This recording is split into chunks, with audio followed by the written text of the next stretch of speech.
there's a hidden system determining which jobs AI will take over, and most people are using the wrong filter to understand it.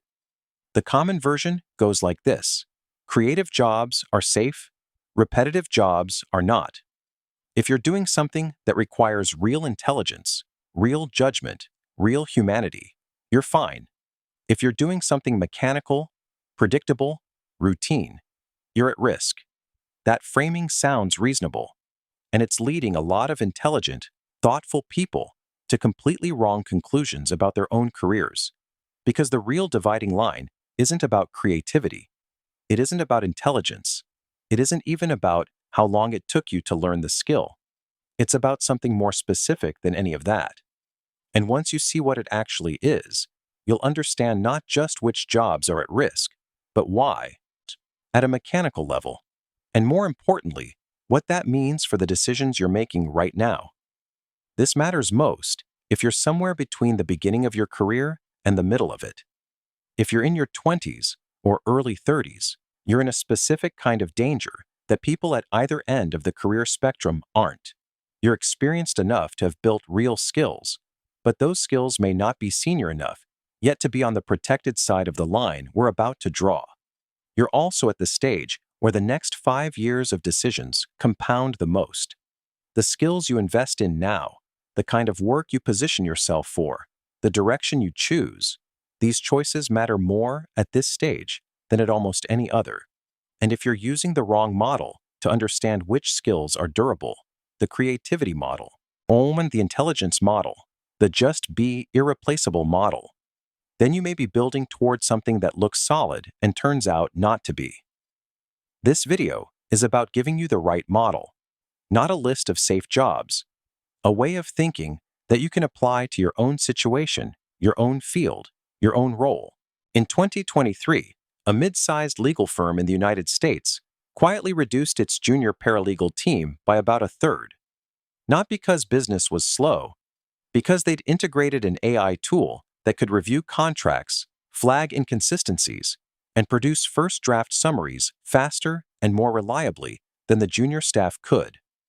The senior lawyers kept their jobs. The partners kept their jobs. The junior paralegals, people who'd spent years in school, passed difficult exams, developed genuine expertise, found themselves competing for a smaller number of positions. Now here's what's interesting about that story. Paralegal work isn't considered routine. It's not factory work. It's not data entry. These were educated professionals doing cognitively demanding, detail-intensive work. By the old model, the creativity and intelligence model, they should have been fine. They weren't fine. And the reason they weren't fine is the same reason that some jobs that look repetitive and low skill are actually far more durable than they appear. There is a specific structural property that makes work resistant to AI replacement, and it has almost nothing to do with how intelligent or creative the work seems. Let's break this down into 4 steps. Each one builds on the last. Step 1. AI doesn't replace jobs. It replaces tasks. This is the first thing to understand, and most public conversation about AI skips right past it. When people say, AI will replace lawyers, or AI will replace designers, they're speaking loosely. What actually happens is more specific. An AI becomes capable of performing certain tasks that lawyers and designers currently do as part of their job. Whether that eliminates the job depends on something else entirely. What percentage of the role is made up of those tasks, and whether what remains is enough to justify a salary. A junior paralegal's day is, in large part, built around discrete document tasks. Read this, flag this, summarize this, draft this. These tasks are separable. They can be handed to a system. A senior partner's day is built around something different: navigating ambiguity, managing relationships, making judgment calls in situations that don't have precedent, taking responsibility for outcomes. These aren't tasks in the same sense. They're not easily separable. They can't be handed to a system and checked off a list. Same industry, same firm. Completely different exposure. So the first question to ask about any role isn't, is this job creative or routine? It's, what are the actual tasks this job consists of, and which of those tasks are separable and definable enough to be delegated? Step 2. The key property is something called closed domain performance. Now that you understand the task-level framing, here's why that matters for understanding what AI can and can't actually do. AI systems, even very advanced ones, perform best in what researchers call closed domains. A closed domain is a problem space where the inputs are well defined, the outputs have a recognizable structure, the rules for success are relatively stable, and there's enough historical data to learn patterns from. Legal document review is a closed domain. The input is a contract. The output is a structured summary with flagged clauses. The criteria for a good output are largely consistent. There's abundant data. AI performs this task extraordinarily well. Now contrast that with advising a client who is emotionally volatile, whose situation is genuinely novel, whose decision has implications that can't be fully mapped in advance. And where the right answer isn't just about the law, but about the human context surrounding it. That's an open domain. The inputs keep shifting. The criteria for success aren't fixed. The stakes involve judgment that can't be reduced to pattern recognition. AI performs this kind of task poorly, not because it lacks intelligence in some abstract sense, but because the structural conditions that allow AI to perform well don't exist. And to think of it this way, AI is extraordinarily good at the inside of a game with clear rules. It is much weaker at navigating the boundary conditions, the moments where the rules break down, where the situation requires redefining what game you're even playing. Step 3. The automation gradient runs in a predictable direction. But here's where most people get stuck.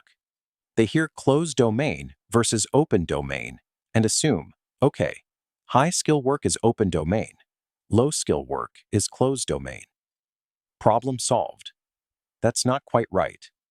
And it's where the model gets interesting. The automation gradient doesn't run from low skill to high skill. It runs from legible to illegible. Legible work is work where the quality of the output can be evaluated by someone or something that wasn't involved in producing it. A contract summary is legible. You can check whether the AI got it right. A financial model is legible. A piece of code that either runs or doesn't is legible. Illegible work is work where evaluating the quality of the output requires human judgment, context, and often relationship. The advice that kept a client from making a catastrophic decision. The conversation that realigned a team that was quietly falling apart. The design choice that made users feel understood rather than processed. These things are hard to evaluate, which means they're hard to replace, which means they're hard to automate. And here's the counterintuitive part. Some work that looks low skill is highly illegible. A home health aide who keeps an elderly patient calm, oriented, and trusting. A teacher who figures out what's actually blocking a particular student. A manager who knows exactly when to push and when to give space. This work doesn't require credentials. It doesn't look impressive on paper, but it sits firmly in open domain, illegible territory, and AI is far from capable of replacing it. Meanwhile, some work that looks high status and requires years of training is surprisingly legible. If most of what you do is produce structured outputs that can be evaluated against clear criteria, your years of training may have prepared you to do something that a language model can now approximate. Step 4. The real risk is in the middle. Step back for a moment and look at the bigger picture. The most exposed category of workers isn't the obvious one. It's not factory workers or data entry clerks. That automation has been happening for decades. And most of those jobs are already restructured or gone. The genuinely precarious zone right now is what economists call the cognitive middle. These are roles that require real training, real intellectual effort, real expertise, but whose core output is structured, legible, and lives comfortably in closed domains. Junior analysts, junior lawyers, junior consultants, entry-level engineers doing well-scoped tasks, writers producing templated or highly structured content, radiologists reading standard scans. The concerning thing about this category isn't just that AI can do parts of the job. It's that the parts AI can do are often the parts that build the skill base for the senior version of the role. These are apprenticeship tasks. They're how you get from "I know the theory" to "I have real judgment." If those tasks get automated, the path from junior to senior gets structurally disrupted, not because your job disappears overnight, but because the learning ladder beneath the senior roles gets pulled away. That's the system, and it's worth sitting with for a moment before we move on.